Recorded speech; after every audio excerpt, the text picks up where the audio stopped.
Terkadang ibu mertua itu mungkin saja musuh yang paling ditakuti oleh sang menantu, tetapi terkadang ibu mertua juga bisa jadi ibu yang kedua untuk sang menantu.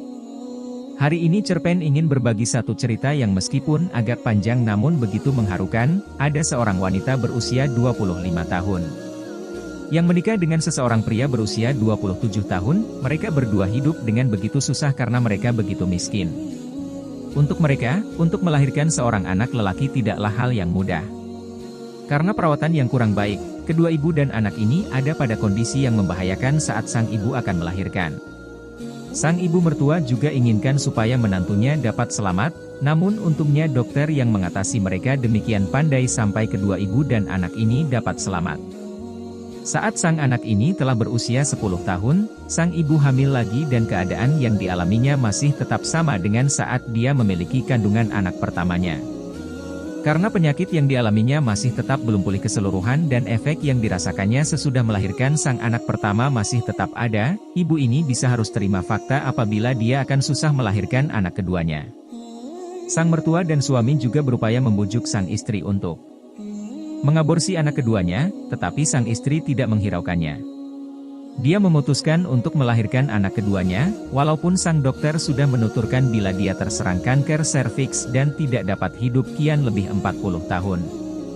Sejak tahun lalu, sang ibu mertua menyuruh menantunya untuk menabur beras di jalanan, dan saat ditanya untuk apa, sang ibu mertua tidak menyampaikan apa-apa kecuali apabila itu baik untuk kesehatannya. Sang menantu ini bisa tetaplah mengerjakannya selama 1/2 tahun. Hingga di suatu malam, saat si menantu tengah menaburkan beras di jalanan sesuai sama perintah sang mertua, dia bertemu dengan tetangganya.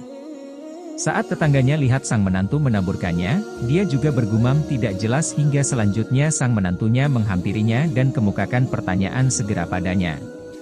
Tetangganya ini bisa segera berkata, "Ibu mertuamu itu orang yang baik, beras ini tentu segera dia berikanlah padamu kan?" Sang menantu juga menganggukkan kepalanya, "Anda paham. Anda tahu tidak apabila menurut cerita nenek moyang, nabur beras di jalanan ini yakni satu di antara langkah untuk meminjamkan nyawa.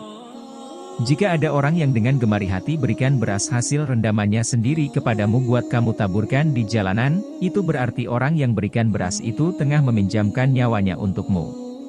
Sesudah mendengar pengucapan tetangganya ini, si menantu ini dapat demikian kaget sampai meneteskan air matanya.